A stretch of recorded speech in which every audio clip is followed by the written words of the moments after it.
EHA আহক net content 0.17 ফজ 5 millilitre ছালর অসমান রং আৰু পিএইচ স্তরর ভারসাম্য রক্ষা করে ছালর উজ্জ্বলতা বৃদ্ধি করে আৰু রং উন্নত করে উপাদান হালদি লন উইচ হেজেল গোলাপ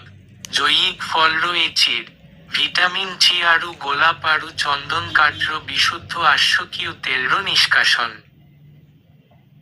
নির্দেশনা চেচেট নং পেস্ট এটা বনাওক 2 এবং 3 গোটেই মুখমণ্ডল আৰু ডিঙ্গিত লগাব লাগে 15 মিনিট মান রাখিব তিতা আঙুলিরে 3 মিনিট লাহে লাহে মালিচ কর ভিজা কপাহেরে মুছি পেলাওক স্তর 3 গুগলে অসমীয়া ক'ব EHA জেল নিবল পরিমাণ 0.17 FL অজ এনেকৈ অসমীয়া কৈছে গুগলে আৰু গুগলে অসমীয়া ক'ব নাজানে বেংগলী কৈছে নে কিবা বেলেগ ভাষাই কৈছে মই বোলে বুজি পোৱা নাই যে গুগলত অসমীয়া কিবা দিলে এনেকৈ পঠাই দিব আপোনালোকে যদি চাৰ্চ কৰে এনেকৈ ধুনীয়াকৈ কৈ দিব